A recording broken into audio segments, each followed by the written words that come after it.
Veja no ICL Notícias, segunda edição.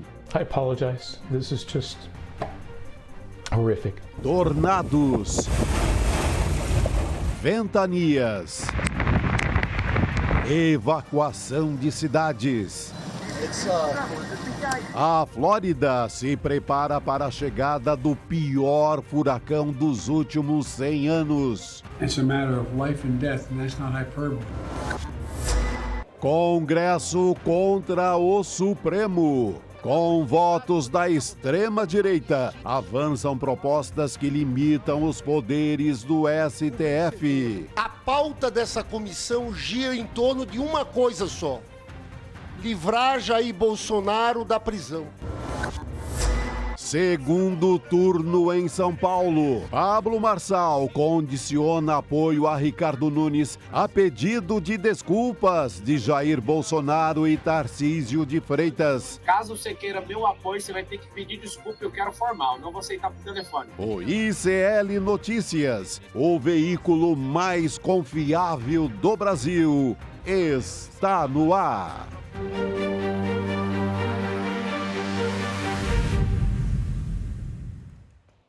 Olá, boa noite, seja muito bem-vindo, seja muito bem-vindo. ICL Notícias, segunda edição, está no ar nessa quarta-feira. Estamos ao vivo nos canais do Instituto Conhecimento Liberta e Eduardo Moreira no YouTube, também na Pop TV, no Rio Grande do Sul. Hoje que é quarta-feira, como eu disse, dia 9 de outubro de 2024.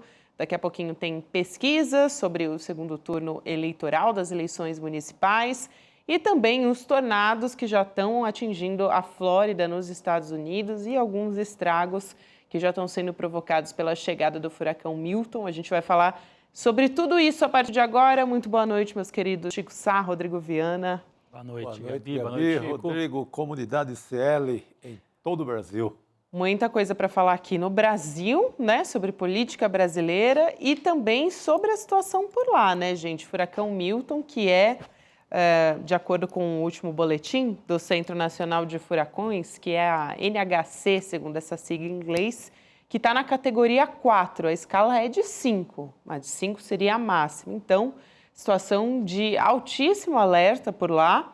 A NHC disse que ele continua extremamente perigoso, está chegando em Tampa, lá na Flórida. Deve ser a cidade mais atingida, né? Tampa, mais do que Orlando, que é do outro lado, né? Exatamente. A gente vai conversar com a Maria Pareja, né? A gente vai receber aqui uma pessoa que está em Tampa para contar para a gente como é que está a situação por lá. O presidente Joe Biden também já falou sobre isso, adiou uma viagem para ficar por lá e acompanhar a situação e disse que é o pior furacão a atingir a Flórida em 100 anos. Não, e na véspera da eleição presidencial, e a lembrança do furacão Katrina, que teve impacto na eleição do Obama, né? Naquele episódio, o Bush demorou muito para agir, para cuidar, abandonou a população ali na região de Nova Orleans e aquilo teve impacto eleitoral. Agora nós vamos falar daqui a pouquinho. A extrema-direita dos Estados Unidos está fazendo barbaridades, né? Espalhando mentiras, dizendo festival de negacionismo climático como nunca vimos. É uma barbaridade. Estão dizendo que parte do que está acontecendo foi produzido pelo governo, de propósito, para atingir os estados administrados temos uma fábrica de furacões agora. Né? Fábrica de furacão, a barbaridade. Mas, enfim, a gente no Brasil sabe o que é isso, né? Não dá nem para debochar tanto lá dos norte-americanos, que aqui também tem uma turma que acredita em cloroquina e em coisas parecidas, né? Olha só para explicar para quem está nos acompanhando, tá aqui escrito na tarja, né, o veículo mais confiável do Brasil, para as pessoas entenderem de onde saiu isso, né, essa é a conclusão de uma pesquisa, que é Como o Brasileiro se Informa, que foi desenvolvida pela Fundamento Análises, Rodrigo, uma empresa que é especializada em Business Intelligence, em colaboração com a Associação Nacional de Editores de Revistas e do Instituto Palavra Aberta. Sim. Então, para esclarecer aqui para quem está nos acompanhando, ouviu na abertura também, né? Então, de onde vem isso? Ouviu na voz do Oliveira, né? Tem um peso ali, mais bonito. Nosso locutor. E a gente vai começar falando, claro, sobre eleições municipais, né, Rodrigo? Sobre o nosso cenário por aqui. Exatamente. A gente está esperando pesquisa. Hoje sai a primeira pesquisa de segundo turno, feita pela Fundação Escola de Sociologia e Política de São Paulo, uma das faculdades mais tradicionais aqui da capital paulista, que no primeiro turno fez algumas pesquisas e agora está fazendo a primeira para o segundo turno. A pesquisa está sendo tabulada, né? Tivemos aí a informação de que daqui a pouquinho, talvez durante o nosso ICL Notícias segunda edição já tenhamos esse resultado que eu posso adiantar para vocês, não deve ser muito favorável ao Guilherme Boulos, o que não é nenhuma surpresa.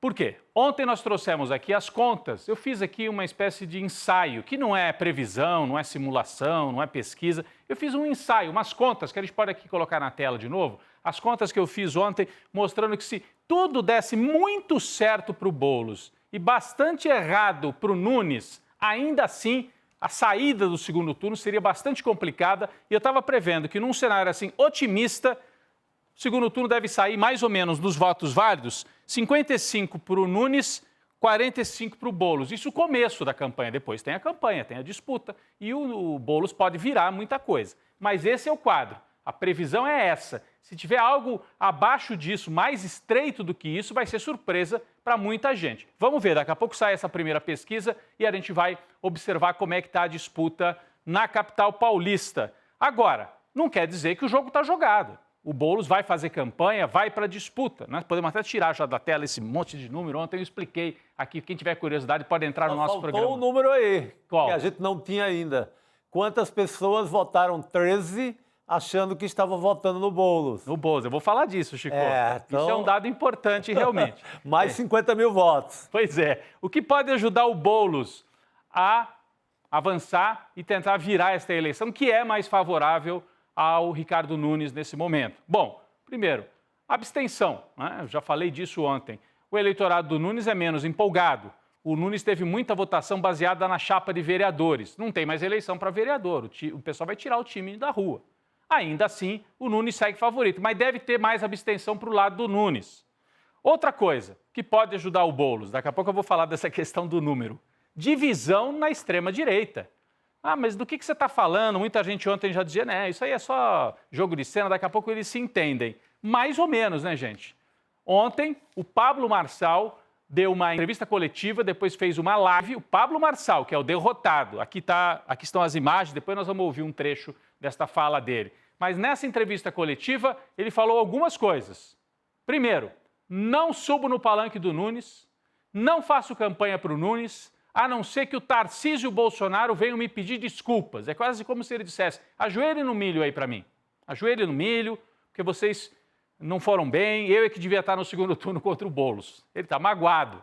Bom, pode ser um pouco de jogo de cena, mas fez esta afirmação. Só entro na campanha se me pedirem desculpas. Duvido que vão pedir desculpas. Então, vai ficar esperando sentar. Vai ficar esperando. Ele sabe que não vão pedir desculpas, então ele colocou uma condição que não vai acontecer, porque ele não vai entrar mesmo na campanha. Aliás, a Folha de São Paulo acaba de publicar que ele já virou a página, já mudou o site dele, trocou política por dicas de investimento. Curso de prosperidade. Curso de prosperidade, trocou política pela prosperidade e está tocando a vida para frente, vai monetizar o que ele conseguiu ampliar de público com esta campanha. Mas ele disse isso, tem que pedir desculpa para mim. Sabe o que mais que ele disse, Gabi e Chico? Falou o seguinte, o Boulos vai ganhar essa eleição. Assim, meio, né? Vai ganhar. Sabe por que vai ganhar? Porque metade do meu eleitorado, segundo o Marçal, metade do eleitorado que votou em mim é gente que não é de direita. É gente do povo, gente simples, que o Lula vai saber conversar com esse pessoal. E o Ricardo Nunes não sabe falar com essa gente. O Nunes não sabe falar com o povo. Disse o Marçal. Disse uma coisa muito verdadeira, né? Isso, Pela primeira vez. O Lula realmente sabe conversar com o eleitorado ali das camadas, digamos, menos beneficiadas da sociedade. Sim. É real. Vai ter essa conversa do Lula. E o eleitorado dele, assim, óbvio que dá para você perceber o eleitorado muito aí nesse precariado, pessoas trabalhadoras de aplicativo, etc. Sim. Mas tem Dona Maria, seu José, tem um bocado de gente aí para ser conversado. Tem. É claro que tem também o pessoal radical de extrema-direita que não vai votar nunca no Boulos. Isso você esquece. Sim. É o que ele está dizendo, diz o Pablo Marçal. Quase metade dá para o Lula conquistar e ajudar o Boulos a ganhar. Exagero. Acho que ele está exagerando. Ele está querendo vender caro o apoio dele para o Nunes. Está querendo dizer, vocês não sabem falar com o povo, eu sei. Se quiserem a minha ajuda, vai custar caro. E ele, nós sabemos que tipo de operação que ele faz. Mistura política com negócio, negócio com política. É a vida do Pablo Marçal. Até que ponto isso é verdadeiro ou não, até que ponto isso é sincero ou não, não me parece muito sincero. Agora, para a gente analisar aqui, né? Até antes de mostrar, eu quero mostrar aqui uma fala do professor Castro Rocha, que hoje no ICL Notícias, primeira edição, comentou o personagem Pablo Marçal. Primeiro ponto é que ele quer vender caro o apoio, se é que vai ter apoio. Caríssimo. Senão, não vai. Segundo ponto, a divisão na extrema-direita não é tão superficial quanto a gente, ou alguns supunham. Não era o meu caso, mas algumas pessoas supunham, isso aí daqui a pouco eles se entendem. Olha, está parecendo que o Pablo Marçal quer ir para uma disputa permanente contra o bolsonarismo, contra o núcleo do bolsonarismo. E ele já avisou, eu vou ser candidato em 2026, a governador ou a presidente. Sem pedir licença, na base da cotovelada. Ele está abrindo espaço na extrema-direita na base da cotovelada. Esse também é um dado para a gente ficar atento. E outro ponto para a gente prestar atenção também. A extrema-direita perdeu o medo do Bolsonaro. Ontem foi o Malafaia, lembram?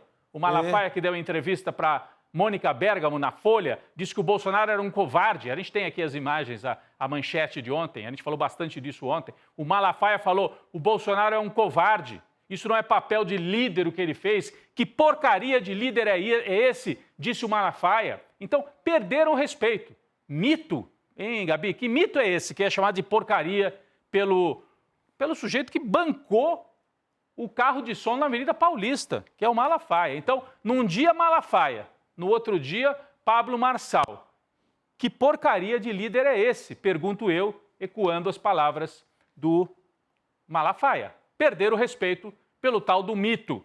E isso mostra que há uma cisão, o cristal se quebrou, muito porque o Bolsonaro também vem agindo de forma esquisita, né? Para dizer o mínimo, em São Paulo. Perdeu no Rio, aqui ficou com o pé em cada canoa. Teve algumas vitórias pelo Brasil? Teve, colocou gente no segundo turno. Mas ele sai com a imagem bastante trincada, especialmente junto a lideranças políticas, lideranças partidárias e lideranças religiosas. Eu entendo que o Bolsonaro não sai assim, derrotado, mas está com a imagem trincada, tanto é que Pablo Marçal num dia, Malafaia no outro, atacam aquele que já foi chamado de mito. O que será que está em jogo nessa disputa? Está em jogo, entre outras coisas, além do poder, quem é que vai estar na urna em 2026, a disputa religiosa, o comando evangélico. São os evangélicos que vão continuar ali sendo influenciadores ao lado do Bolsonaro e da extrema-direita? Olhem essa matéria e essa manchete. Bancada evangélica na Câmara de Vereadores do Rio vira pó. E eu não sei até que ponto que o editor fez aqui um trocadilho, né? Mas, enfim, virou pó, sofreu uma grande derrota. Muita gente... E no Rio de Janeiro, hein, gente? No Rio de Janeiro, a bancada de direita deixou de ser uma bancada majoritariamente evangélica. E quem foi derrotado lá no Rio? Perdeu a eleição para vereador? O candidato do Malafaia, um tal de Vaguinho, um pastor ligado à igreja do Malafaia. Foi apoiado, o Malafaia foi para a televisão para fazer campanha. Votem no Vaguinho, pastor, bispo, sei lá, da igreja lá no Rio. Perdeu, não foi eleito. Agora, muita gente olha para isso e fala, não é uma boa notícia assim, porque pode estar saindo a igreja evangélica e entrando no lugar a milícia, né? No Rio de Janeiro. Tem que observar melhor quem são esses vereadores que ficaram com as vagas, que já foram da bancada. A religião evangélica saindo, eu já acho, saindo religião, eu já acho uma vantagem, viu? Tremenda. Né? E eu acho que os próprios evangélicos, eu digo isso porque minha mãe é evangélica, estão de saco cheio de pastor pedindo voto. Né? Tão bravos assim, não aguenta mais pastor pedindo voto, levando o candidato dentro da igreja, na hora de querer ouvir algum conforto espiritual, leva lá, aparece o diabo de um candidato. O diabo mesmo. O diabo ali com, sabe, os evangélicos sérios estão revoltados com essa ideia da igreja empurrar candidato a toda hora. Interessante, isso pode ser que a base evangélica esteja se dissociando da liderança. Algo que no passado já aconteceu um pouco com a Igreja Católica também. Os bispos católicos, às vezes, iam para um lado e o povo católico ia para o outro, né? Não é um comando tão unificado. Algumas igrejas, sim. A Igreja Universal do Reino de Deus tem um comando mais ferrenho, assim. A Assembleia de Deus já mais fluida, né? Porque são muitas assembleias, muitos grupamentos. Então, bom, eu não sou especialista nesse assunto, mas o que está como um fato é que a bancada evangélica no Rio foi triturada. E qual é o medo dos evangélicos? Por que o Malafaia pode estar tão irritado com o Marçal? Porque no lugar do discurso evangélico, que exige que a pessoa vá para a igreja, colabore com a igreja, deixe seu dízimo para a igreja, o coach, o espírito coach do Marçal e que se espalha para outros por aí, né? Não precisa ir na igreja. Você pode doar pela internet. Não precisa nem ler a Bíblia. Você pode ler aqui umas 3 ou 4 frases que eu mando para você de autoajuda e toca a tua vida e vem prosperidade. Porque a igreja evangélica, não toda, tem muita igreja evangélica séria, mas tem a tal da teologia da prosperidade, que é uma igreja que ajuda você a se fortalecer para ganhar dinheiro, para comprar um carro, para trocar de casa, né? Então, a teologia da prosperidade pode estar sendo trocada pelos coaches da prosperidade. É uma disputa pelo público. Isso é sério. E isso também pode estar rachando a extrema-direita em várias partes do Brasil. Sabe quem falou sobre isso hoje? O prefeito reeleito do Rio de Janeiro, Eduardo Paes. Boa. Que não é evangélico, mas teve apoio de vários deles. E olha o que ele disse. Nós temos uma frase completa, depois vamos colocar aqui na tela. Se for para seguir Jesus, melhor estar com o Lula. Quem olha assim fala, nossa, o Paes está comparando o Lula com Jesus? Não, não é isso. Acho que nós temos uma frase todinha aqui, não temos a transcrição da frase do... Está aqui, ó. Vamos ler a frase inteira que daí dá para entender melhor.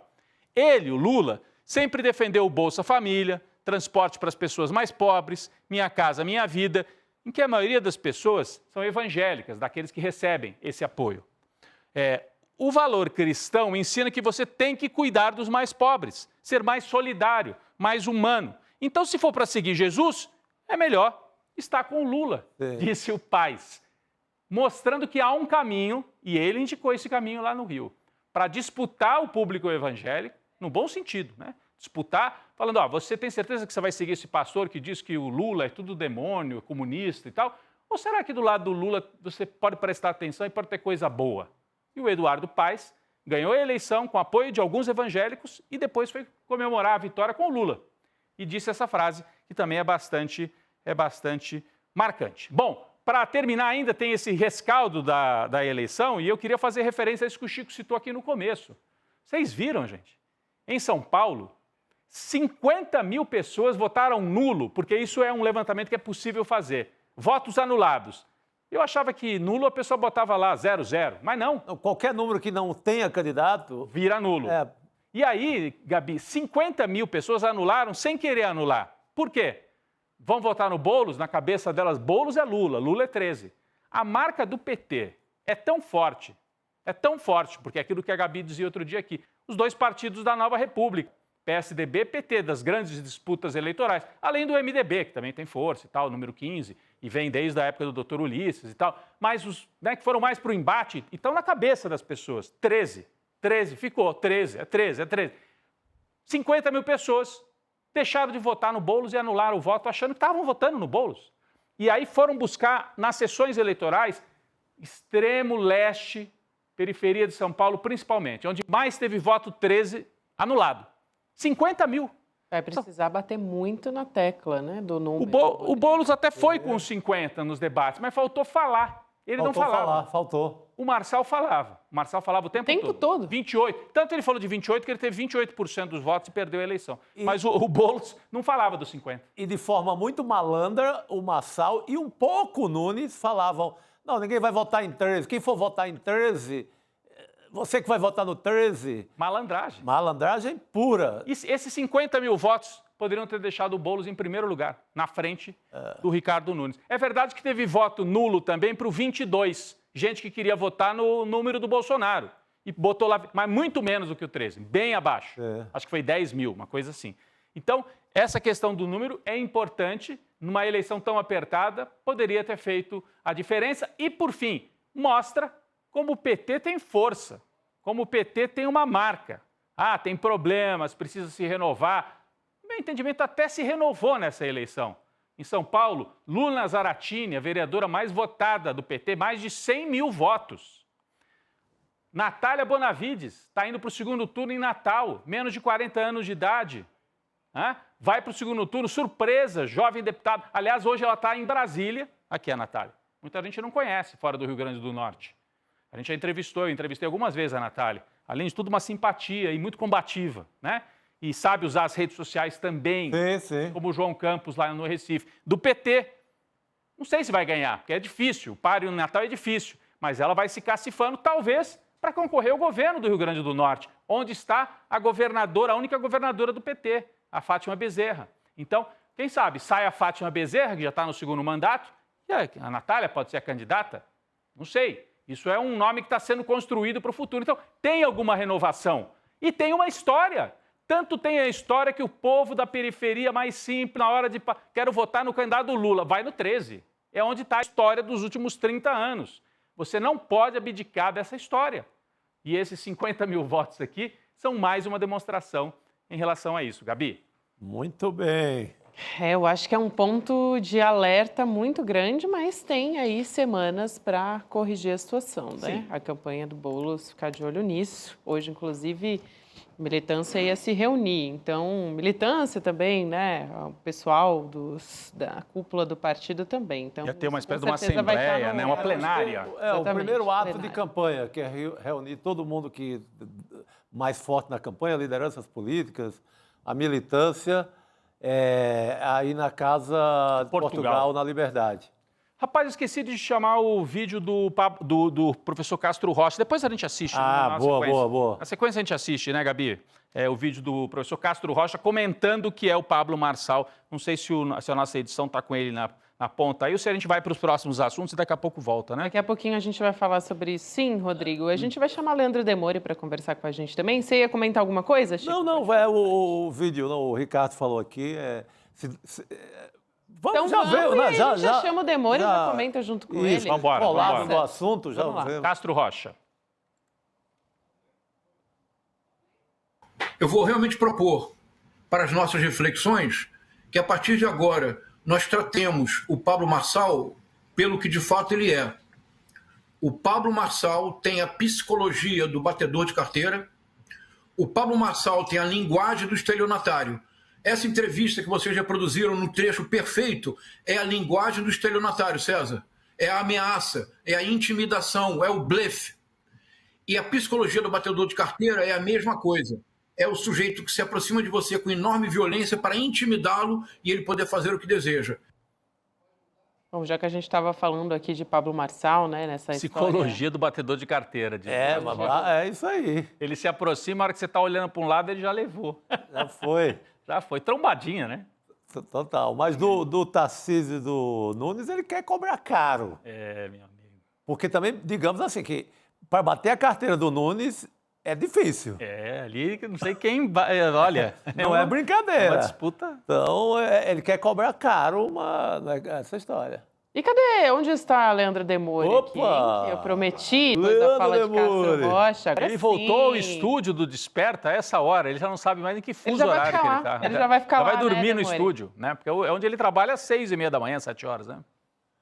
Eu já peguei chuva hoje, já peguei sol, o Rio Grande do Sul tá assim, de manhã é frio, meio-dia parece o Saara, de noite chove, tá uma desgraça esse Tá negócio. parecendo São Paulo. Aqui a gente tem 50 tipos de temperatura, em média. ao Hoje longo foi de um dia. assim, largou com o sol e depois veio uma Londres ali na Paulista e estamos nessa. Bom, e falando em inacreditável. em mau tempo, né? Vamos falar aí da extrema-direita, né? A gente estava comentando na abertura do Rodrigo sobre essa história toda da treta com o Malafaia, o bolsonarismo, o Malafaia chamando o Bolsonaro de covarde, na entrevista para a Mônica Bergamo, na Folha de São Paulo, e também que não vai apoiar o Ricardo Nunes do MDB no segundo turno, a não ser que, né, acontecesse eventualmente um pedido de desculpas. Uma desculpa junto com alguma outra coisa, Alguma né? coisinha Porque a mais. Essa pessoa, Alguma o coisinha. grande verbo deles é monetizar. Isso.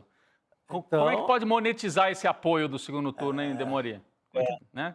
Não, enquanto vocês mostravam o Castro Rocha aí, que é sempre brilhante, né? Eu lembrei do meme daquela senhorinha de Veneza, Attenzione pickpocket, né? O Marçal é o nosso... o Marçal é o nosso pickpocket, é o Total. batedor de carteira. Mas eu acho assim, né, que o Marçal agora, ele tem um jogo para fazer aqui na frente. Primeiro ele vai ter que ficar em pé, né, o Rodrigo? Será que esse cara fica em pé em termos de eleitorais? É difícil, né? Ele comprou briga com muita gente aí e num cenário ideal, hoje, ele está num cenário muito ruim porque todo mundo quer que ele fique inelegível, inclusive principalmente os Bolsonaro, né?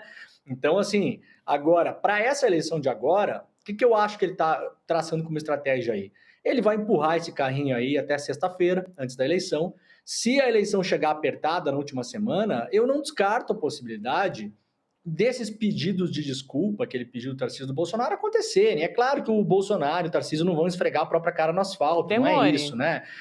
Aproveitando que Oi. você falou do Tarcísio, né, do Nunes também, vamos só assistir o pedido de desculpas, aí você volta a comentar, Bora. só pra gente Boa. ver como é que foi esse. Que ele falou Vamos sobre isso. assistir. Não vou apoiar Ricardo Nunes.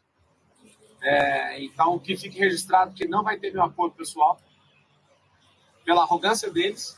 E se caso um milagre desse acontecer, vou deixar aqui a condição do milagre. Bolsonaro vai ter que se retratar das loucuras que ele falou a meu respeito. O Goiabinha, o governador Tarcísio, hoje falou 25 minutos no telefone com o meu braço direito na política, falando que a gente tem que se unir, os cambal. Você precisa de ser homem e retratar tudo o que você falou. Você falou que eu deveria ser preso, você tem que me respeitar, que eu sempre te respeitei. Então, você está falando coisa que você não sabe, que eu não falsifiquei documento. A minha equipe publicou aquele documento e eu publiquei na maior boa-fé do mundo. E nunca vou escapar de nada. Eu sou um jurista, respeito a lei, e você exagerou demais querendo colocar seu candidato aí no segundo turno. Caso você queira meu apoio, você vai ter que pedir desculpa, eu quero formal, não vou aceitar por telefone. Você usou a imprensa, você usou o Estado. Eu respeito a lei, por essa eu não Eu sou esperava. jurista, ele disse. Parece de é sobrar o jurista. pinto, não sei, será que é Total. sobrar o pinto?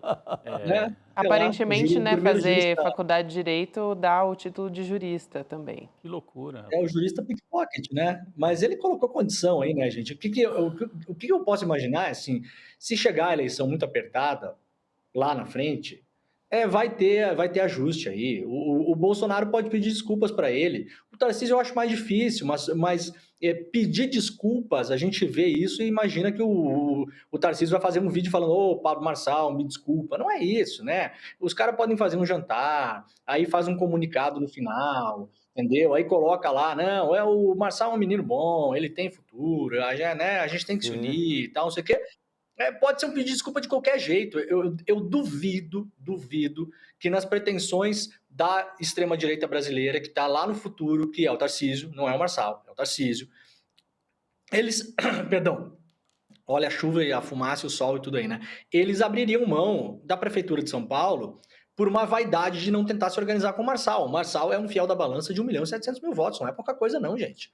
Ele é mais importante do que todos os outros derrotados juntos. Né? O Boulos sabe disso também. E o Marçal falou outra coisa, ele botou o preço nesse voto, Chico, quando ele fala o seguinte: eu até acho que quem vai ganhar essa eleição é o Boulos. Ou seja, ele já sinaliza para a turma do Nunes: se eu começar a abrir a boca aí de achar que o Boulos vai ganhar, uma parte do meu eleitorado vai para o Boulos. Porque a gente analisa muitas vezes, Chico, de uma maneira puramente ideológica dentro da ciência política, esses votos, imaginando o seguinte: não, agora automaticamente os votos do Marçal vão para o Nunes, porque eles todos são de direita. O povo não pensa assim, o povo está votando o Marçal por uma série de motivos, por esperança de fazer dinheiro, pelo negócio do empreendedorismo, pela via da religião, porque o cara representa um fato novo, né? Ele fala muito com as periferias, será que ele fez uma boa votação, na verdade, em periferias também, que é onde fatalmente o Boulos pode granjear votos, onde a Marta já fez muito voto. Então, assim, não é tão simples você imaginar, não, imagina, ninguém que votou no Marçal vai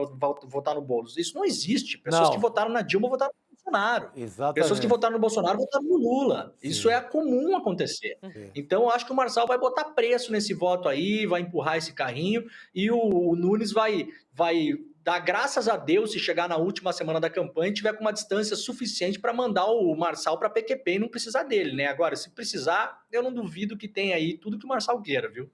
É interessante isso, né? Porque quando ele solta aquela nota também, com a previsão de que o Boulos vai ganhar e tal, né? Ele diz o seguinte: eu libero os mais de 1.719.000 cidadãos paulistanos que confiaram na minha candidatura para votarem de acordo com as suas convicções, princípios e ideologias.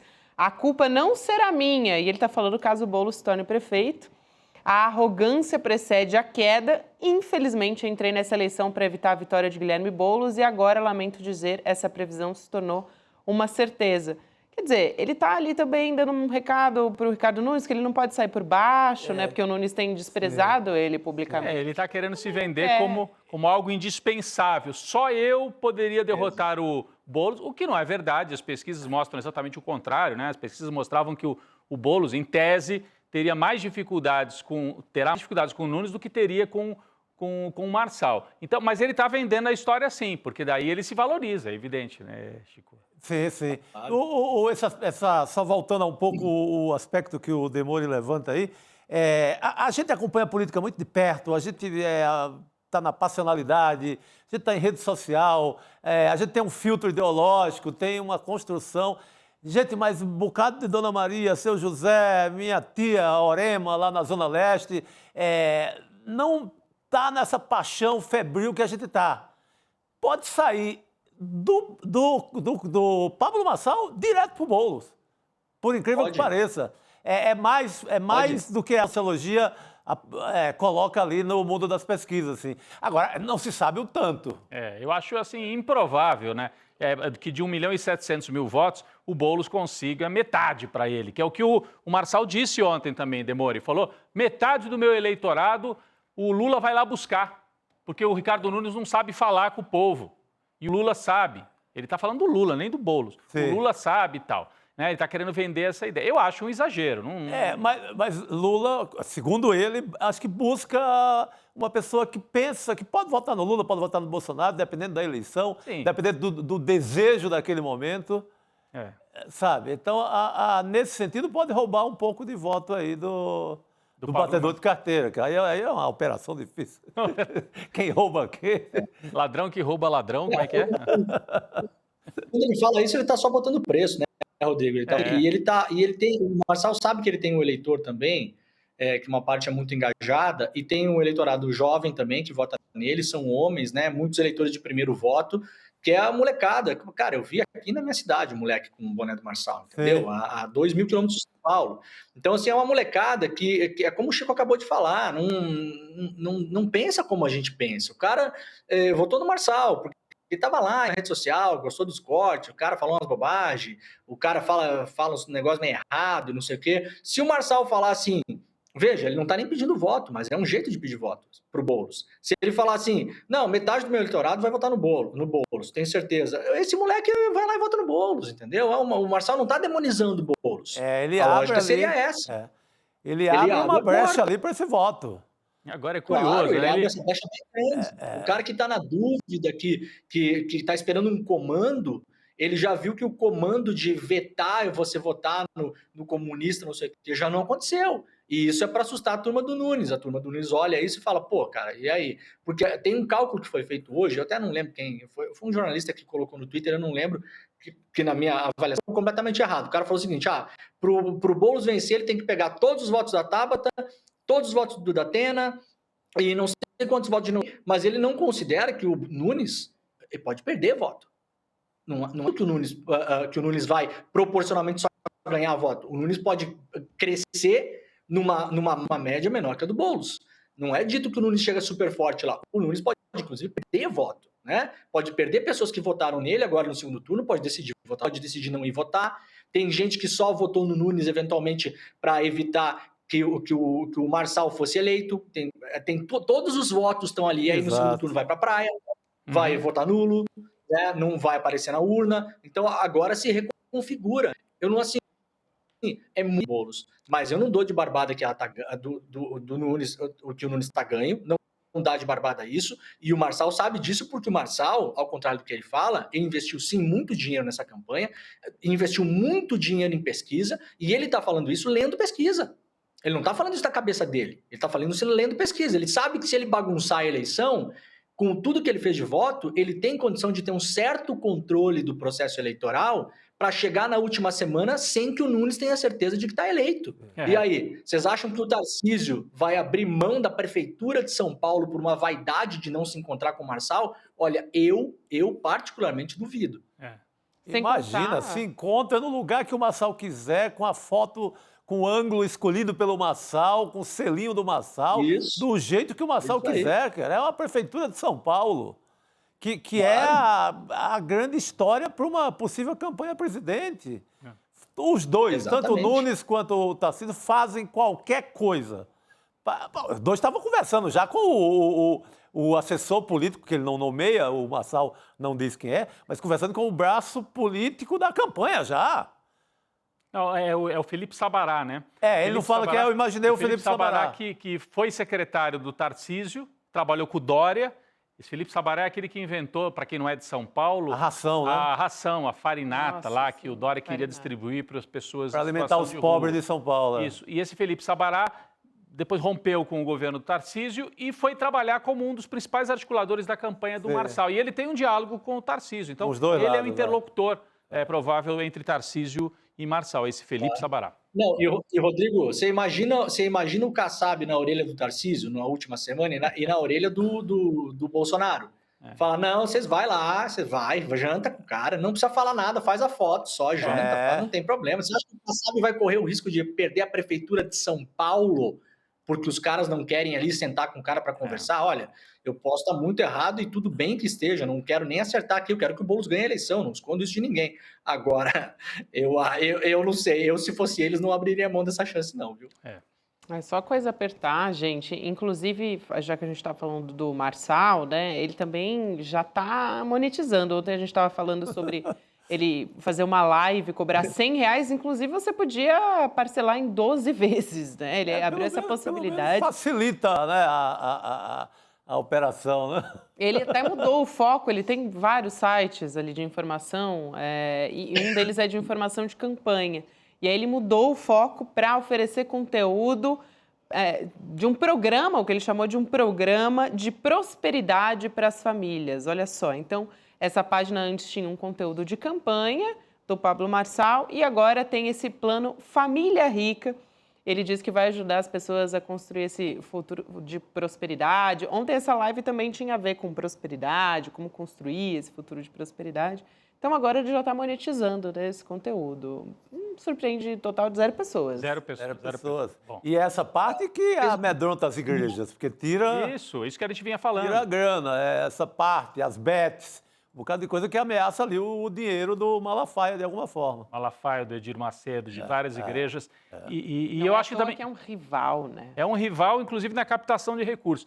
E ele pode, você falou que ele pode bagunçar o segundo turno, é verdade. Ele quer manter a possibilidade de dar aquela coringada, né, como o pessoal diz, né? Dar uma coringada no segundo turno também. E ele pode coringar também, se ele não se tornar inelegível, a eleição do Tarcísio em 2026 para governador. Por isso que o Tarcísio... É por isso que o Tarcísio está ali, tem que domar essa fera aí, né? Tem que ver o que fazer com o Marçal daqui até 26. Pode ser que a Justiça resolva esse problema, a Justiça Eleitoral resolva esse problema para o Tarcísio. Que deve ser o maior interesse no momento do Bolsonaro e do Tarcísio, não é? Tirar o coach de qualquer eleição futura. Tirar, é isso. Exatamente. E também, já que a gente está falando aqui sobre os evangélicos, acho que vale a pena retomar, Rodrigo, aquela fala sobre Eduardo Paes, deu uma entrevista, né? O prefeito reeleito Eduardo Paes disse que acha que tem um caminho para o campo progressista, se reaproximar desse público, que é o eleitorado evangélico. E aí ele falou o seguinte, Lula, está falando do Lula aí, né? Sempre defendeu o Bolsa Família, o transporte para as pessoas mais pobres, Minha Casa Minha Vida, em que a maioria das pessoas são evangélicas.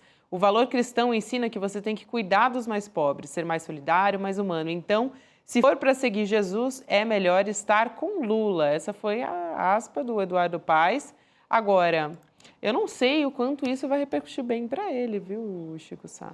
Incompreensão da frase no meio evangélico? Eu acho que não tem problema nenhum. Assim, a manchete parece que é outra coisa, parece que é meio John Lennon falando que é mais popular do que os Beatles, né? Mas que os Beatles são mais populares do que Jesus Cristo. Que aquela frase, né, que deu uma confusão medonha no mundo inteiro para o John Lennon. Mas você vendo a frase inteira, dá para entender, mas a gente né? sabe quais são os cortes que viralizam nas redes sociais. Agora você... Tá aí pronto, você pega essa manchete... Sabe a Gabi, agora você foi no ponto. Não sei o quanto que isso é bom, não. Agora, o que chama atenção é o carinho excessivo do Paes pelo Lula nos últimos dias. Sim. Foi a Brasília, agora fala. Várias sinalizações, né? Diga, Demore, diga. Não, perdão, Chico, eu interrompi o Chico, que a gente tem uma diferença de lag, e aí eu achei que você tinha parado o raciocínio, mas eu só queria falar uma coisa. Eu não sei, Gabi, porque o Bolsonaro se fez muito em cima do negócio do Messias, se comparando com o Messias também, e as pessoas compraram isso, ninguém se incomodou com isso, pelo contrário, o beneficiou infinitamente, né? o Messias, é o mito, é o Messias. Então, eu não acho que isso seja difícil, sabe? Eu acho que o problema é que o caminho para você atingir o voto evangélico, ele ainda é mal compreendido pela esquerda brasileira, né? O próprio, se você for falar aí com as pessoas que estudam, né, religião, o pessoal lá do Instituto do ISER, que é o Instituto de Estudos da Religião, né? Tem várias, a Carol Evangelista, eu entrevistei ela esses dias, falei muito com ela sobre isso. Ela falou que é um ecossistema muito complexo.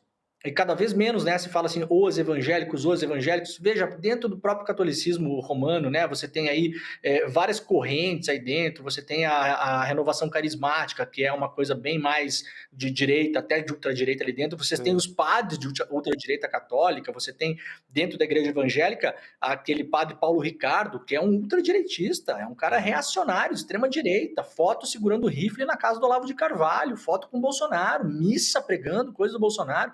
Você tem um pupilo desse padre dentro da igreja apostólica romana, católica romana, que foi o cara que foi na reunião lá da Minuta do Golpe. Lembram, cara? O padre aquele? Sim. Né? Você tem a interferência de uma organização espanhola chamada Arte Ruir, que vem para o Brasil ensinar esses caras a se organizar. Você tem o Alan dos Santos, que era a coroinha do padre Paulo Ricardo, sai do seio da igreja católica, apostólica romana. Então tem uma complexidade enorme aí dentro, né? Que a esquerda não enfrentou, a esquerda abraçou isso e foi abraçada. Vamos lembrar, gente, nas eleições passadas o Malafaia estava com Lula, o Edir Macedo estava com Lula, com a Dilma foi na negociação no tempo de Salomão. Exato. Então houve uma desconexão disso. Só que no meio dessa desconexão, a gente teve uma revolução digital, ascensão de redes sociais e fake news, e o mundo se tornando um monte de bolhas, as pessoas isoladas nisso, ascensão da extrema-direita. Então é complexo. Eu acho que o Paes aí, ele dá um... Eu gostei de ver essa frase. Eu tô com o Chico, além do carinho, né? Ele dá abre uma porta, né? Ele abre uma chave de leitura. Isso que eu estava tentando encontrar. Ele abre uma chave de leitura para a esquerda brasileira, tentar reconectar com essas pessoas. A gente já entrevistou pessoas aqui, inclusive, que já falaram isso, né? A decisão do voto, as pesquisas, elas colocam muito isso, né? É evangélico, não é evangélico. Às vezes a pessoa fala, não, eu sou evangélico, eu voto no Bolsonaro. Bom, mas o voto dela votar no Bolsonaro não é porque ela tomou outras decisões, né? Por outros motivos. Porque A, B ou C, não pelo fato de ser evangélica que ela vota no Bolsonaro, isso é apenas uma coincidência estatística, né? Então, acho que o Paes ele abre um caminho aí para uma chave de leitura para começar a entender isso de fato pelo campo da esquerda, né? Não, eu acho assim fundamental, assim, só para concluir essa história do Paes, porque eu acho que aí no Rio de Janeiro tem várias coisas para a gente prestar atenção. Primeiro, bolsonarismo derrotado. Segundo, derrotado em casa. Segundo, o Paes atraiu para a campanha dele algumas lideranças evangélicas que tinham estado com o Bolsonaro. Como o Otônio de Paula. Otônio de Paula. Não é qualquer liderança, não. É importantíssimo no meio evangélico do Rio. Do MDB também. Do MDB. E terceiro ponto, a gente mostrou aqui um pouco antes de você entrar, Demore, a bancada evangélica na Câmara Municipal do Rio de Janeiro se desmanchou. Inclusive o candidato do Malafaia não conseguiu se eleger. Não é um candidato indireto, não, é um tal de Vaguinho, que o Malafaia foi para a televisão fazer campanha para ele. E não se elege. Alguma coisa se moveu no Rio de Janeiro e o Paes talvez seja quem esteja conseguindo lidar com isso. E a hora que ele diz essa frase, ele está justamente sinalizando para o Lula, para o campo do Lula, não necessariamente para a esquerda, mas para o campo do Lula. Tem jogo aqui, presidente, presta atenção que aqui no Rio de Janeiro estamos conseguindo. É um recado muito importante para o Lula. É um recado que vem do Rio de Janeiro. Agora, só para deixar mais evangélico do país. Como é importante você falar isso, só pedir para o pessoal, tá vazando o som da técnica para mim aqui, tá? Teclado, tá me atrapalhando um pouquinho, se não dá para tirar, eu baixo.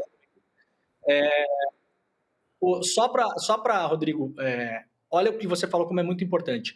Se a bancada evangélica no Rio de Janeiro praticamente desapareceu, nós podemos supor que os evangélicos continuam votando. Sim. Então, a decisão não é porque a pessoa é evangélica que vota em evangélico. A mesma dona de casa, o mesmo trabalhador, o mesmo advogado, que é evangélico, que votou na eleição passada, votou nessa eleição também. Os eleitores não desapareceram. Então, veja, ser evangélico não define voto em pessoas evangélicas. Não é a questão definidora da vida da pessoa, do voto. Então tem uma chave de leitura aí que o Paes compreendeu muito bem. É É isso. interessante, porque é um voto, é um nicho muito diverso, assim como a periferia também é, né? Não existe um voto periférico, não. Não, e o Existem voto vários católico. nichos dentro, né, da periferia, então isso é Exato. muito importante ser dito. A gente vai trazer daqui a pouquinho, queria ressaltar aqui, Rodrigo, a Heloísa Vilela vai vir aqui daqui a pouco para conversar com a gente sobre a comissão da Câmara ter aprovado uma proposta que permite derrubar decisões do Supremo Tribunal Federal. Ela está ali no Congresso, daqui a pouquinho É a importantíssimo gente vai falar a isso, respeito hein? disso, né? Acabou de sair, porque significa a vingança. O Congresso, principalmente a extrema-direita, indo para o caminho da vingança contra o Supremo Tribunal Federal. Nós vamos tratar disso daqui uns 10 minutinhos com a Heloísa Vilela. É isso, o CCJ da Câmara, então, dando aval Não, pra estava essas todo mundo propostas. ocupado em eleger seus prefeitos, mal fechou a urna, já correram para isso aí. Basicamente, só aqui, resumo, para a gente continuar, a gente ainda vai falar aqui do X, mas está autorizando o Congresso a suspender decisões do Supremo Tribunal Federal. Então, assim, é um recado muito, muito claro. Grave. E é a guerra entre os muito grave. poderes. É guerra entre os poderes, é manchete Muito agora, gente. É a nossa manchete, porque é um assunto importantíssimo nessa guerra, principalmente da direita que domina a Câmara e Senado, contra o Supremo Tribunal Federal. Nós vamos voltar já já a esse assunto. Quer comentar, Demore, aproveitando que você está aqui, né? Porque, enfim, já que a gente está falando a respeito desse assunto, acabou de sair, né? São duas propostas da CCJ aqui para dar uma contextualizada que deu o aval as duas PECs, né? Duas PECs que limitam os poderes do Supremo.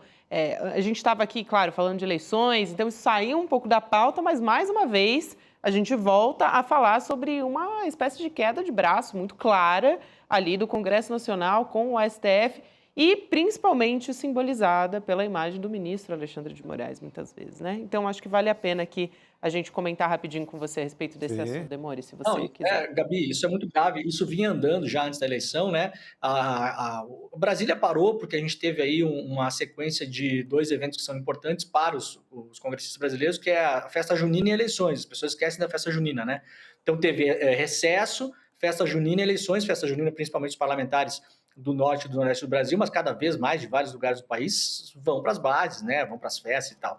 E aí isso ficou parado. Agora, o que eles querem? Eles querem, primeiro, poder derrubar decisões do Supremo. Não é qualquer decisão, são decisões relativas a parlamentares e tal. O Supremo, obviamente, vai considerar isso inconstitucional, mas até fazer isso vai criar uma guerra pública, vai virar manchete, vira bate-boca, vai ter vídeo, vai ter corte, vai ter um monte de coisa. Então, a estratégia é uma estratégia de tensionamento, não necessariamente que a lei vá funcionar, porque, obviamente, ela não vai funcionar, o Supremo vai derrubar isso. A Câmara não pode derrubar decisões do Supremo Tribunal Federal. O Supremo é o Supremo, ele está supremo a todas as outras decisões. É a Corte Constitucional. Nenhuma instituição do país derruba nenhuma decisão do Supremo. Isso não existe, isso não vai acontecer e isso não vai passar. Então, é uma estratégia de criar tensão. Mas há outros projetos. Eles lembra que queriam que o Supremo avisasse, Rodrigo, antes de prender parlamentares, avisasse uma semana antes, daí aí ia votar, se ia prender, né? Tem uma série de coisas. Isso é tudo do pacote para tensionar com o Supremo, porque tem aí os candidatos à presidência da Câmara e principalmente à presidência do Senado. Viu o senhor Davi Alcolumbre, que anda por aí por Brasília prometendo pautar o impeachment do Alexandre de Moraes e ganhar voto. É assim que está fazendo a candidatura ao Alcolumbre para o ano que vem. Então, acabou a eleição, Gabi, voltamos à história do tensionamento com o Supremo. E muito rapidinho, Chico, só para lembrar que o Flávio Dino, no Supremo, além de todas as outras questões, da questão do 8 de janeiro, da anistia que eles querem, tem a questão do Flávio Dino questionando o orçamento secreto. Sim, emenda Pix, aquela bagaceira toda que elegeu muita gente. E isso é que deu resultado eleitoral, em boa parte, nessa eleição municipal. Então, eles estão jogando, fechou a urna, deu o resultado que a maioria de direita queria e agora eles estão dizendo para o Supremo, olha aí, venha para a briga. Nós temos arma aqui, nós vamos abrir a caixa de ferramenta contra o Supremo Tribunal Federal. Essa é a pauta dos próximos dias, eu acho. Demonstração de força, muito claro. Demore, obrigada por hoje, a gente se vê em breve, querido. Valeu. Isso aí, valeu.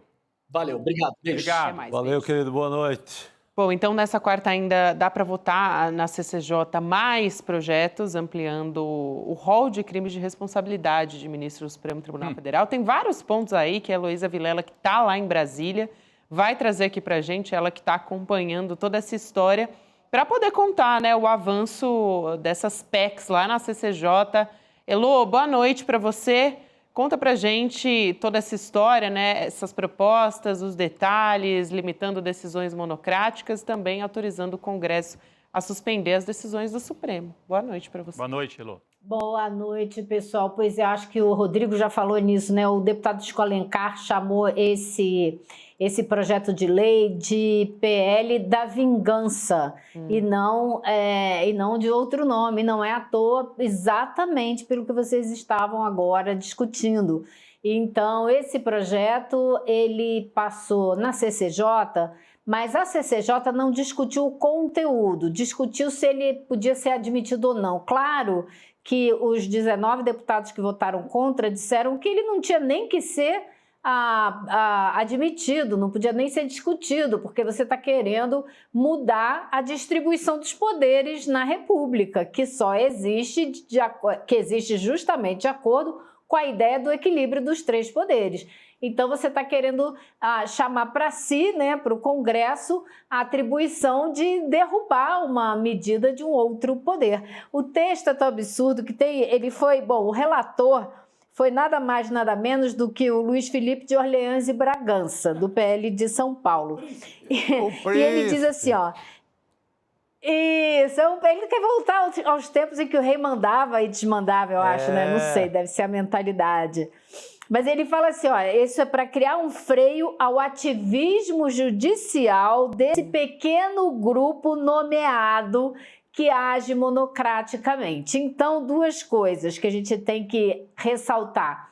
Essa medida é exclusivamente para decisões monocráticas, decisões tomadas por um ministro sem o colegiado do Supremo.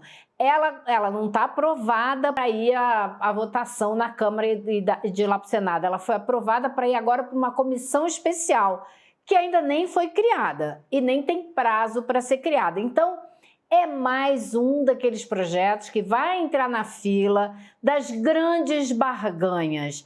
Cria-se um problema, cria-se tensão, como bem fazem as milícias, você cria um problema para ir lá e vender a solução, não é isso? Então vamos lá negociar isso aí para ver quem vai dar o que para quem, para ver se resolve esse problema e não vai adiante com esse projeto. Agora, se ele for adiante, ele precisa de 2/3, tanto na Câmara como no Senado, votação em 2 turnos, e ele diz ainda que o Supremo pode derrubar a derrubada do Congresso se tiver 4/5 dos votos dos ministros do Supremo. Ou seja, Rodrigo, é o que você falou, é para tensionar, é para criar problema, é para voltar com essa conversa, né, de que o Supremo está roubando as atribuições do Congresso e ter ali um alvo, né, de guerra. Mas agora tem a proposta do especial, né? Só para entender, Lu, agora imediatamente vai para a comissão especial, né, esses textos? Que ainda não foi criada. Mas, assim, uma decisão é relativa um projeto é relativo às decisões monocráticas, ou seja, o ministro do Supremo decide sozinho, dá uma canetada, o Congresso quer estabelecer limites para isso. A outra tem um outro projeto de lei relacionado ao impeachment de ministro do Supremo também rodando, hein, Elô? Eu estava aqui no ar, não consegui me atualizar em relação a isso. Isso avançou hoje também? Não, as duas coisas que andaram ontem e hoje. Essa proposta que quer impedir que hajam decisões monocráticas foi discutida ontem e houve um pedido de vistas e ela vai voltar a ser discutida na semana que vem. Hoje, o que passou foi esse projeto e eu acredito que existam outros acoplados a ele, mas o central aqui é que eles decidiram que é admissível para discussão no Congresso essa proposta que diz que o Congresso poderá derrubar uma decisão monocrática do Supremo se tiver 2/3 dos votos na Câmara e no Senado em votação de 2 turnos. Esse é o resumo da ópera. Perfeito. Muito bem. A gente tem a fala também do deputado Lindbergh Farias, lá do PT, resumindo também o que está em jogo. Então, vale a pena a gente ouvir. Vamos assistir. Senhora presidente, eu lamento o que está acontecendo aqui na CCJ. É claramente um desvio de finalidade das ações dessa comissão. Ao invés de discutir temas de interesses nacionais, a pauta dessa comissão gira em torno de uma coisa só: livrar Jair Bolsonaro da prisão. Aí, mas isso é relacionado a outro tema, né? É a questão da anistia. A anistia, que voltou com tudo também hoje. Também, né? é outro tema. Voltou pesado. E por falar nisso, em prisão do mito, do Jair Bolsonaro, o Guilherme Amado deu a informação de que depois do segundo turno, não sei porque o Bolsonaro tem o calendário de qualquer coisa jurídica em relação a ele, tem que obedecer a eleição, obedecer uma coisa, obedecer outra, obedecer a chegada da primavera, o calor, o mapa, o mapa climático, mas o Gonê anunciou, segundo o Guilherme Amado, que vai rolar denúncia depois do segundo turno, em relação às joias. Então já tem isso ali esperando o Jair Bolsonaro. Assim que fechar as urnas, ele tem esse convite amigo do Gonê para ser finalmente denunciado. Ele tem um encontro marcado com a denúncia. Um encontro marcado com a denúncia com o Ministério Público. Muito bem. Eu achei que a Elô ia comentar também, gente. Posso trazer outra pauta aqui, Elô? Você quer complementar a respeito desse assunto da CCJ? Não, beleza. Então, a gente comentou na sua abertura, Rodrigo, a respeito da candidata à Prefeitura de Natal, a Natália Bonavides, lá do PT, que está em Brasília para denunciar uma espécie de gabinete de ódio contra a campanha dela. Então, ela fez as denúncias lá no Supremo Tribunal Federal, no Tribunal Superior Eleitoral também. Ela tem sido alvo de fake news e alega que os ataques virtuais são orquestrados. Isso no meio de uma eleição, né? Então, a gente tem um trecho aqui da conversa da Natália Bonavides com a Elô, né, Elô? Depois que a gente assistiu o trecho, aí você conta um pouco como foi essa conversa com a Natália. Vamos lá assistir. É muito importante que a Justiça Eleitoral aprimore a forma de reação a essas coisas, porque uma coisa que foi diferencial quando o ministro Alexandre de Moraes agiu em relação a isso foi ele ter percebido que é uma ação sistemática, que é uma ação orquestrada. A gente entrando de ação com cada post, com cada mensagem encaminhada no WhatsApp, isso não traz qual é a dimensão de orquestrar e de violência sistemática, que é o que está posto. A gente conseguiu aqui mapear funcionários da prefeitura que estão enviando a mesma mensagem. Eu saberia te dizer que horas começou. É importante essa fala, Elô, e você conversado com ela, porque é violência política, né? As fake news e violência política contra a mulher durante a campanha eleitoral, que mais afasta mulheres da política no processo, também durante mandatos. Então, achei, assim, fundamental.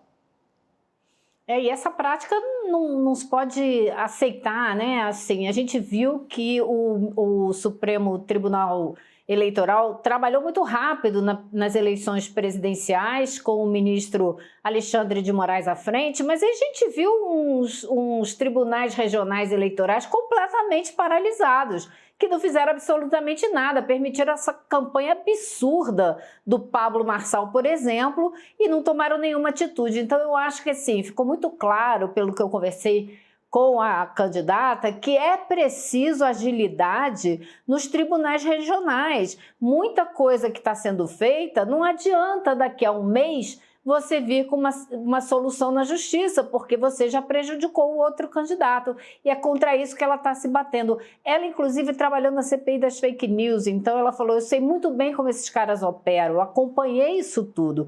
Por isso é que ela queria trazer para o ministro Alexandre de Moraes, porque ele está à frente do inquérito das fake news, e também queria discutir com o Supremo Tribunal Eleitoral, e além disso, vocês viram que eu estava conversando com ela ali na frente do Palácio do Planalto, né?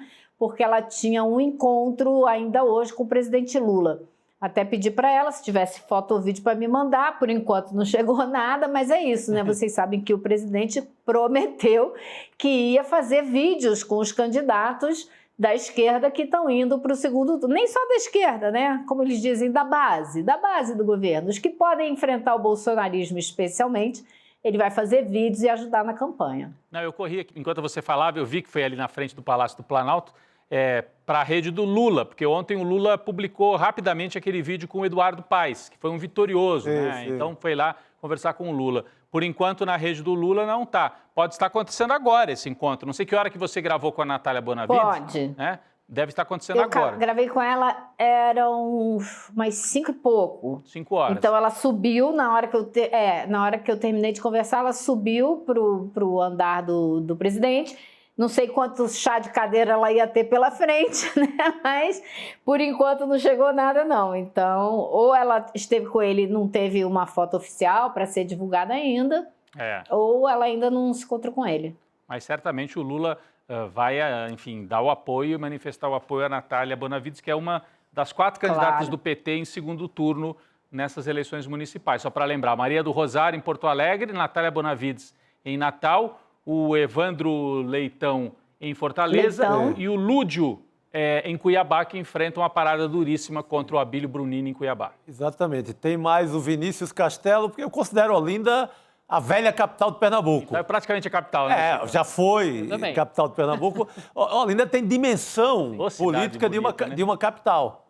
Porque Olinda, você vê ali só aquele sítio histórico, mas Olinda é uma cidade gigantesca. Então, o Vinícius Castelo é outra eleição importante de quadro novo, quadro da base. Todo mundo fala, o PT não vai mais na base. Esse rapaz, ele é inteiramente base suburbana, periférica de Olinda. Vamos prestar atenção nele, prestar atenção na Natália Bonavides e em outros nomes que estão vindo por aí, como Renovação da Esquerda. Olinda, que já foi governada pelo PCdoB, né? Sim. 2 mandatos para trás. Renildo Calheiros, irmão do Renan, que é do PCdoB. Do PCdoB, foi prefeito lá.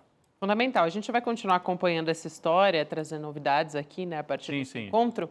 Mas vamos trazer notícias também lá da Flórida, né? A população está bastante preocupada, se preparando do que pode ser o pior furacão dos últimos 100 anos, pelo menos foi o que disse o presidente lá dos Estados Unidos, o Joe Biden. A gente está vendo aí imagens. O Centro Nacional de Furacões dos Estados Unidos está alertando para o que eles chamaram de poder catastrófico desse furacão, que é o furacão Milton. Tem um potencial de destruir prédios e que algumas regiões podem ficar inabitáveis por um longo período, tá? A gente está vendo agora na tela, vou explicar para vocês. Do lado direito superior, a gente vê imagens de Key West, na Flórida, que é um lugar que não vai ser um dos mais afetados, tá? Por isso as pessoas estão ali... Exato.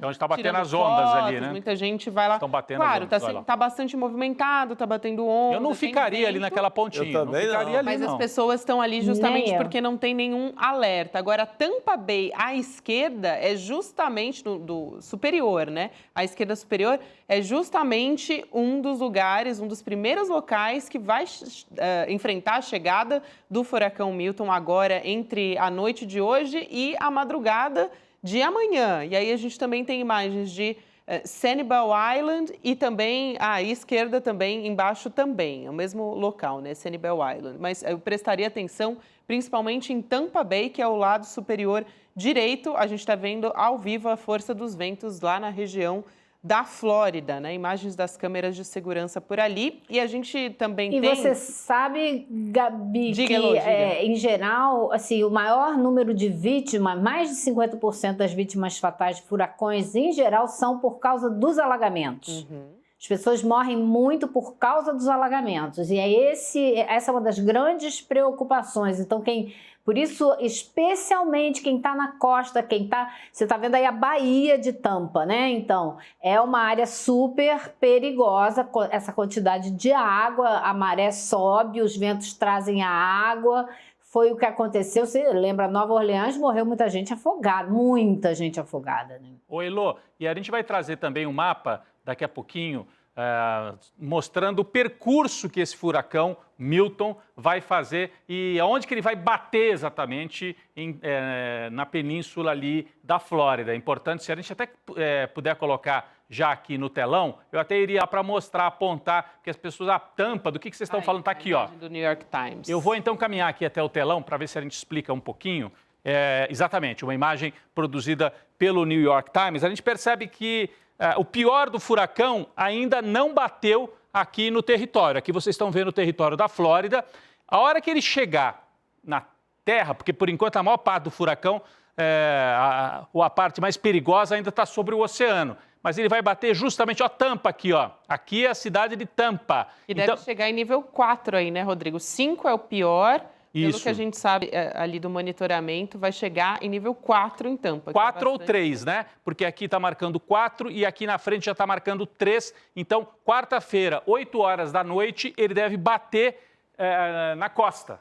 Quarta-feira, que é hoje, às 8 horas da noite, portanto, 9 horas no horário brasileiro. Não é isso, Gabi? Já estou certo no fuso? 9 horas no horário brasileiro. O furacão em nível 3, que está marcando aqui, ele vai bater na costa, na região de Tampa. Depois ele vai avançar pelo continente e quando ele chegar do outro lado da península, ele vai passando por Orlando, ele já vai passar com uma força muito menor. Então, Orlando, as pessoas não estão nem saindo das casas em Orlando, pela informação que a gente tem. Porque em Orlando, primeiro que as casas são preparadas para aguentar até nível 3, 4. Como ele vai chegar lá num nível mais baixo, as pessoas estão sendo orientadas a permanecer. Mas em Tampa, não. Em Tampa, pode ter muita dificuldade. Nós vamos até entrevistar uma pessoa que está em Tampa daqui a pouco, e né? Só para explicar, já que você falou de Orlando, Rodrigo, a Márcia Cunha, nossa diretora, conversou com alguém lá de Orlando que explicou para ela, né, para a nossa equipe, que lá em Orlando vai chegar mais ou menos na categoria 1, que é mais fraco. Mais fraco. O que preocupa não é a chegada do furacão, são os tornados, que aí sim tem um potencial de... São ventos muito fortes, destruição, muita chuva também. Então, essa é a preocupação, né? Porque chega o furacão e em torno do furacão, ou ao lado, ou como uma consequência, vão se formando vários tornados em terra, né? Porque o furacão vem do mar e avança para a península. E na península, assim, no território da Flórida, vários tornados. Então, a preocupação... Daí, tornado sai varrendo, arrancando telhado, arrancando casa. Por isso que a gente viu nos últimos dias imagens das pessoas fugindo pelas estradas. Isso Quem podia, importante foi também. fugindo, foi subindo aqui em direção ao norte do estado da Flórida E para o escapar dessa situação. tornado... E o furacão, Rodrigo, os cientistas vão acompanhando o trajeto dele, tem um pouco de previsibilidade, apesar dele mudar um pouco de direção, a cada 2, 3 horas ele já mudou um pouquinho. Lá em Tampa, se ele, dependendo de onde ele passar, 10 quilômetros para cima, na Bahia, vai ser uma tremenda, vai alagar tudo. Se for 10 quilômetros para baixo, já não vai alagar. Então, isso tudo muda. Agora, os tornados não tem previsão alguma. Eles chegam, destroem, passam e você nem se deu conta, quando você viu já era, entendeu? Então, é assim, bem complicado isso. É importante isso também. O governo dos Estados Unidos, eles estão recomendando para as pessoas que estão em Orlando não deixarem as suas casas, para deixar a estrada livre justamente para quem precisa deixar. Em Tampa, é uma situação assim. Agora...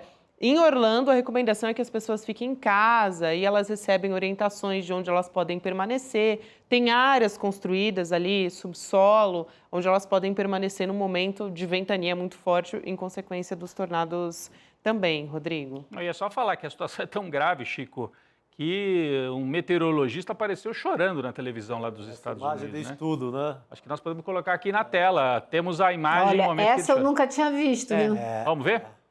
Vamos lá. It has dropped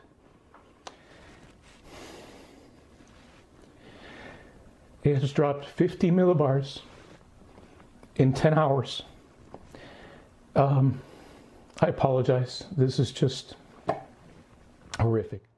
Ele se emociona, esse é o John Morales, durante uma entrevista na rede de televisão americana NBC, Chico. Não, é quem entende, quem está vendo todo o desastre chegando. Então, é aterrorizante, né, um choro desse. Ele sabe o que significa. Nossa, eu ouvi ele falando, eu tive a sensação exata, agora que eu ouvi ele falando, que ele estava vendo a destruição que está vindo. O que vai ficar depois que esse furacão passar. Sabe, eu vi na minha frente a destruição no olho dele.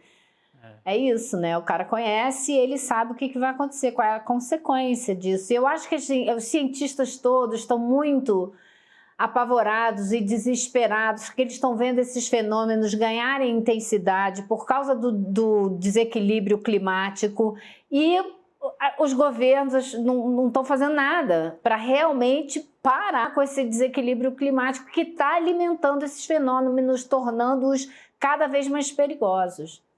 Eu já viajei, já vi isso tudo no olho do cara. Eu ia te perguntar, Elô, né? Porque a Elô fez essa cobertura também.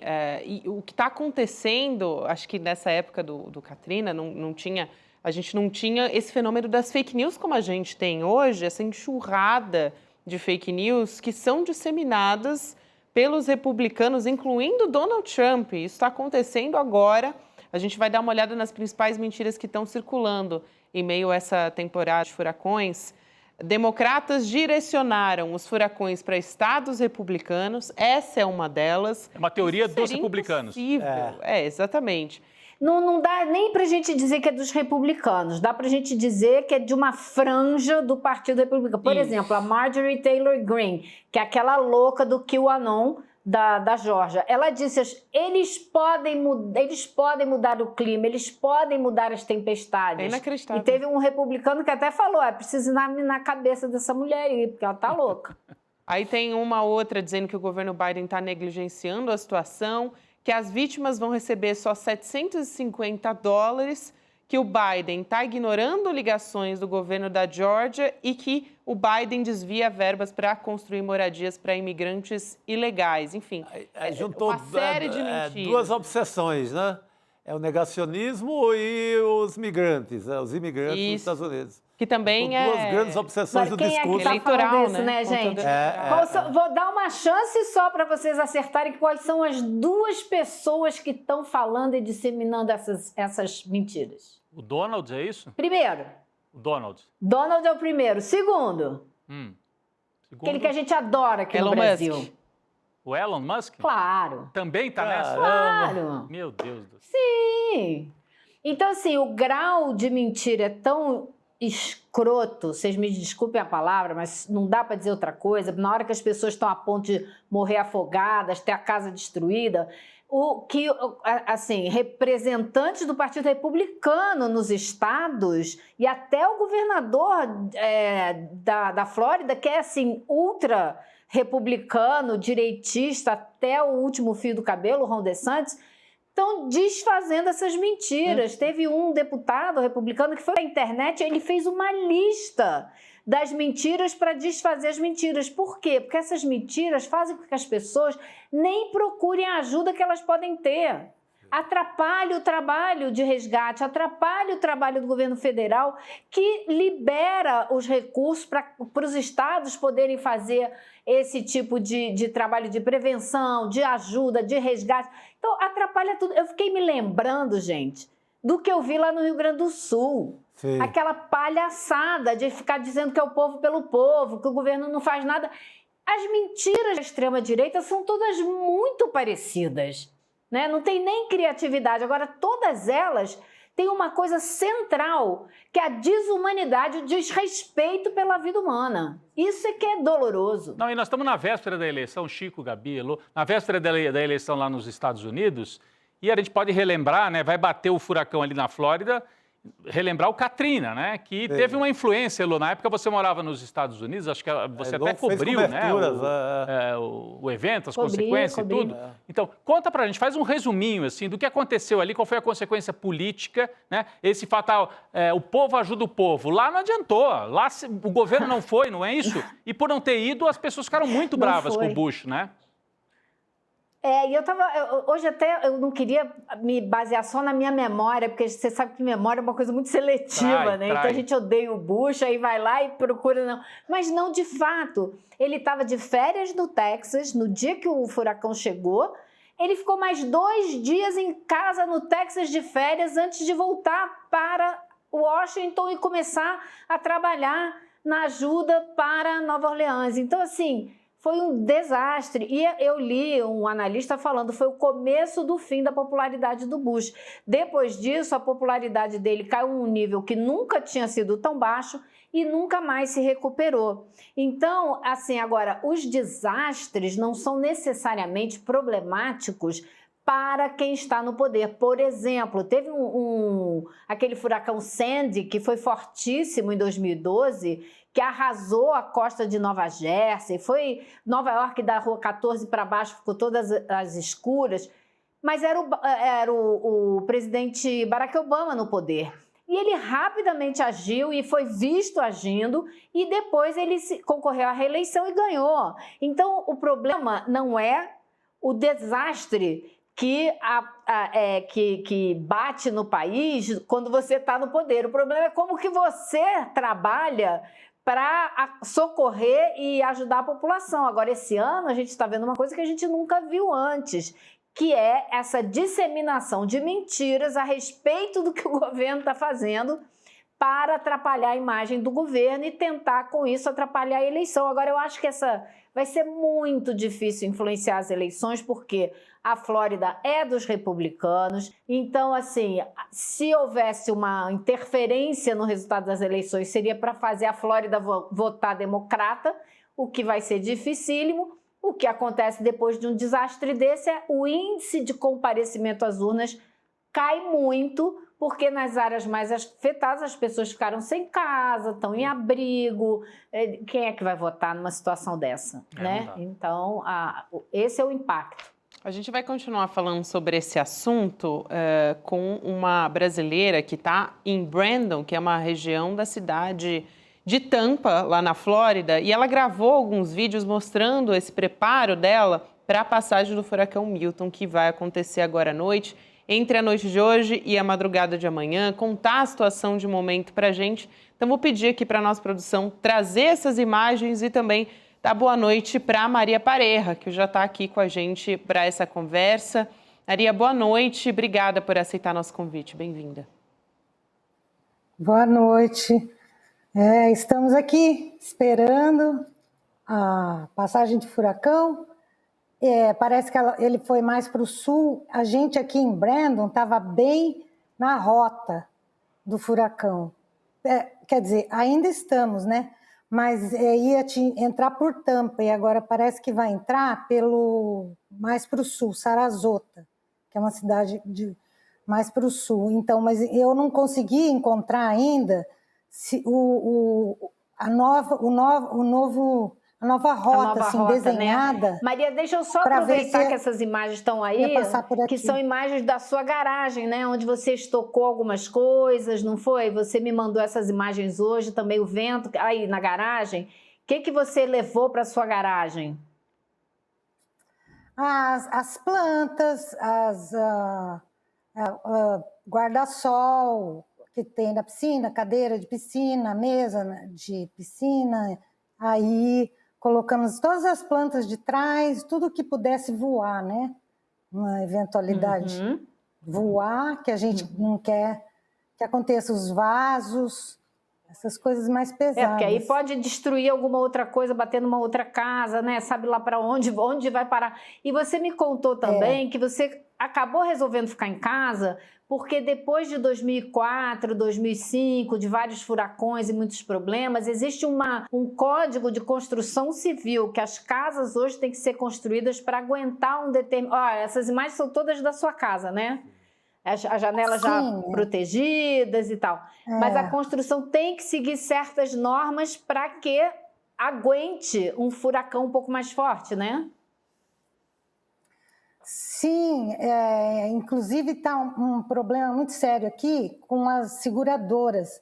As seguradoras, quando você mora numa área que é mais propensa a alagar, então você tem que ter outro seguro, porque o seguro de casa é obrigatório, residencial.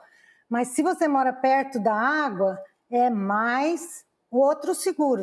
Eles fazem outro seguro, então você tem que pagar 2. Porque está muito propenso a desastres, né? Mas daí, parece que as seguradoras aqui estão se negando a fazer seguro para as casas que moram perto do mar agora, ou do rio, por essas coisas. E daí as pessoas vão ter que arcar com o seu próprio prejuízo. Maria, eu queria te perguntar, é o Rodrigo aqui de São Paulo, queria te perguntar duas coisas. Primeiro, a gente viu pelas imagens, parece que você está colada aí com uma área de água. Eu queria entender se é rio, se é mar, né? Então, você está muito perto da costa, né? Quanto que você está perto da costa? E segundo, os seus vizinhos também ficaram? Ou você foi das poucas que ficou? Muita gente foi embora? Como é que foi? As pessoas... Porque a gente viu imagens de carros e carros nas estradas indo embora, né? Você resolveu ficar por quê? Eu resolvi ficar porque a minha casa está bem segura. Eu coloquei tapumes, como vocês estão vendo, em todas as janelas. O teto foi recém-feito esse ano e aqui não é área de alagamento, porque aqui é tudo organizado, né? Tem as áreas de alagamento, então, zonas de alagamento. A minha zona é a E, é a última propensa a alagamento. Então, eu estou segura de alagamento. A minha única preocupação é o vento. Mas aí eu me protegi, o teto é novo, meus vizinhos todos ficaram aqui, próximos da região, ficaram. Mas a minha prima, que mora na região de Tampa, e as amigas que moram na região de Tampa, a minha prima foi para Alabama, e a outra foi para Miami, a outra foi para Orlando. E me chamaram daí uma amiga minha que mora aqui perto do canal, porque o problema aqui na minha frente é um lago, então ele não recebe alimentação é um lago, tá certo. De rio e nem de mar. Então, aqui não tem perigo, o lago é justamente para drenar a água, né? Agora, quem mora na região costeira de Tampa, aí eles mandaram evacuar, porque aí é zona A minha última, zona E. Daí, essa minha amiga veio para minha casa, ela está aqui abrigada na minha casa, com a cachorrinha dela, e assim, muita gente foi embora, mas é gente que também está mais vulnerável, numa área mais vulnerável, né? Exato. Eu queria perguntar também, Maria, como é que está sendo... para você, onde que você fica na sua casa? Se tem algum lugar específico? Porque algumas casas são construídas justamente pensando a estrutura, o solo sendo um lugar, né, ou o subsolo sendo um lugar mais seguro. Se a construção é pensada dessa maneira, ou você disse também que a sua casa, né, o teto foi reforçado, ou se só ficar dentro de casa já seria o suficiente pela região onde você está agora, que não é uma das mais vulneráveis, né? Pelo que você está explicando, tem locais em Tampa que são mais vulneráveis para o risco de morte. É, isso. Então, essa casa aqui é dos anos 90, então ela não tem nada especial. Também é uma casa de classe média, tem casas aí que elas já constroem para furacão. Então, mas a minha casa aqui não, ela é antiga, não tinha nada disso. Daí a gente até já elegeu o lugar, é o closet, porque é onde tem menos parede com exterior, sabe? Então, qualquer coisa vai ficar lá, mas eu ainda não esvaziei o closet, porque eu estou otimista de que vai ser tolerável. Mas vamos ficar, por enquanto, por aqui. Estou escutando o vento. Se aumentar o vento, eu vou começar a pensar. Era isso que eu ia te perguntar também, em relação a ventos, né? Porque pelos vídeos, vocês estão enfrentando chuvas, né? Enfim, ventania, colocando as coisas para dentro. Alguma movimentação diferente? Que tipo de coisa você observou? Eu não sei, inclusive, se você já não passou por isso anteriormente, né? Morando aí na Flórida, se você já enfrentou outros furacões, né? Ou tornados de menor intensidade, se já viu algo parecido com isso se aproximar. Eu moro aqui há 20 anos, então eu já passei por vários. A diferença é que eu não estava na rota, então ou ele ia para a direita, ou ele ia para a esquerda. Nunca vinha para Tampa assim direto, então nenhuma das vezes eu peguei assim, ao largo, né? Mas agora aqui estava centrado como a rota mesmo. Então, para mim, eu estou tranquila porque eu já não estou tão assustada, né? Mas a maioria das minhas amigas que não estão aqui há muito tempo, ou americanos mesmo que não moram aqui há muito tempo, muita gente foi embora mesmo. Muito bem. É isso, eu quero agradecer aqui a Maria Pareja e desejar que tudo aconteça da melhor forma possível. Maria, sei que vai chegar o furacão Milton aí à noite, né, na sua região em Tampa, que é uma das regiões que está sendo mais afetada, que vai ser a primeira onde vai chegar. Então, a gente deseja que tudo fique bem, que você e todos os seus aí estejam protegidos. Obrigada por aceitar esse convite. Obrigado. Boa sorte. Obrigada, viu? Depois a gente vai ver o que vai acontecer. A gente volta a se falar. Quero agradecer a Elô Vilela também. Elô, obrigada por hoje, querida. Valeu. Tchau, tchau, pessoal. Valeu. Boa noite, Elô. Bom, a gente vai continuar acompanhando essa história, né? De manhã vamos trazer as novidades, como é que foi a passagem do Milton pela região da Flórida, principalmente Tampa, que é onde a Maria Pareja, que é uma brasileira que mora lá há 20 anos, né? Como a gente conversou aqui com ela, já acompanhou outros furacões, ela apareceu, né? Justamente pela experiência. Por conta da área que ela está, né? Ela falou que a classificação não é o primeiro... Primeiro isso, ela falou que ela está numa área portanto, não é uma área propensa a alagamento. E segundo, que a última notícia que ela trouxe, a gente nem tinha essa atualização, que o furacão, a previsão era que batesse ali em Tampa, mas deve entrar um pouquinho mais para o sul, ligeiramente mais para o sul, então vai chegar uma rebarba ali com certeza, mas talvez não seja, porque o esperado é que fosse o fronte. Agora, de qualquer maneira, ficar é uma decisão, né? É uma decisão complicada, né? Eu ia embora com tudo. Justamente pela experiência também, isso, sim, já viveu. Essa situação outras vezes, mas a gente deseja que as coisas se deem da melhor maneira dentro do possível. Bom, gente, aqui para a gente fechar esse assunto, vamos falar um pouco sobre investimentos também. A gente falou ontem a respeito disso, eu já fui a primeira a entrar na fila e dizer, eu preciso, este curso é para mim. Então, já estou aqui na fila. É muito importante a gente aprender a cuidar do nosso dinheiro sem depender dos bancos, né, do gerente de bancos, querendo direcionar a gente para o melhor investimento.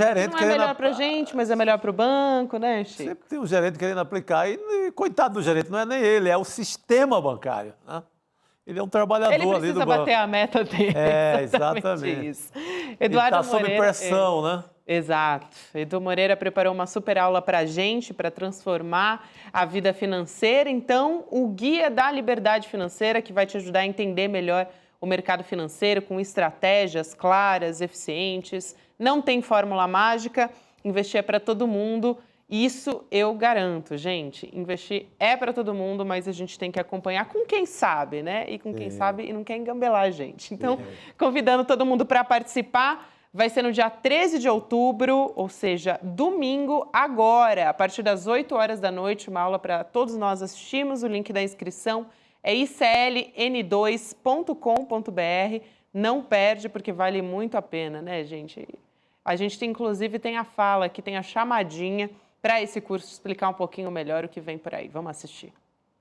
A missão do banco é fazer você ficar endividado ser uma coisa fácil e você acumular dinheiro ser uma coisa difícil. Vamos inverter essa lógica?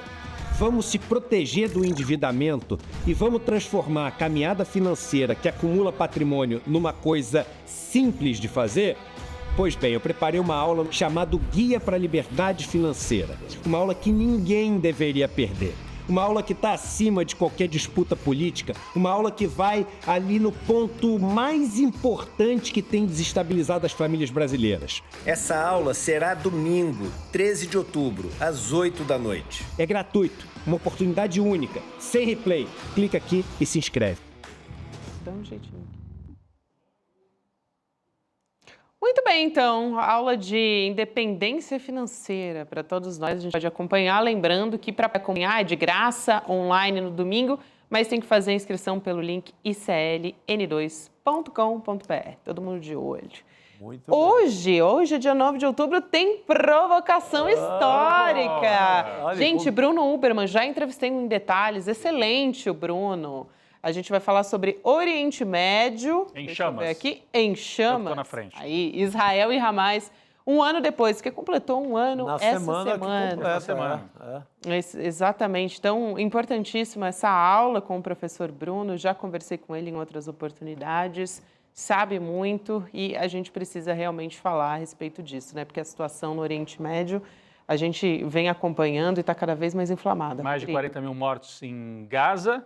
A Cisjordânia, que não tem nada a ver com o Hamas, super prejudicada, ataques, né, tomada de terra por parte do Estado de Israel, e agora avança para o Líbano e pode bater também no Irã. Você viu como está o centro de Beirute? De Beirute, né? Uma cratera. Grande acampamento das pessoas fugindo de outras regiões. É terrível. Quase 2 mil mortos no Líbano, né? Então, o importante a gente não esquecer da situação do Oriente Médio, muito pelo contrário. Um ano depois do início da guerra. A gente fala a respeito disso o tempo todo, chamando a atenção e batendo nessa tecla. Muito bem, então a partir de agora você acompanha com o professor Lindener Pareto, o nosso Lindener, o nosso professor, né, o nosso coordenador de cursos aqui do ECL. Amanhã a gente está de volta a partir das 7 horas da manhã com informação, com atualização a respeito da passagem do furacão Milton na Flórida e também com informação sobre política, sobre eleições municipais, tudo isso a partir das 7 horas com o Desperta e Leandro Demore. Obrigada, Chico. Obrigada, Rodrigo. Amanhã estamos de volta. Obrigado, tchau, querido. pessoal. Boa noite. Quer aprender a ganhar milhões muito facilmente, sem sair de casa e sem trabalhar? Esquece isso, irmão. Não aprende isso não, porque isso tudo é golpe. Não tem esse jeito. Agora, que dá para aprender uma maneira de construir patrimônio e fazer do dinheiro que você ganha o melhor possível, não se endividando e conseguindo com o tempo equacionar a sua questão financeira, isso dá para fazer. Com conhecimento, com passo a passo, com um guia. E eu preparei esse guia para tornar sua vida mais fácil. Esse guia se chama o Guia para a Liberdade Financeira e vai ser ensinado numa aula única. A aula vai acontecer dia 13 de outubro, um domingo, às 8 horas da noite. Para você se inscrever e assistir com a sua família é grátis e é rápido.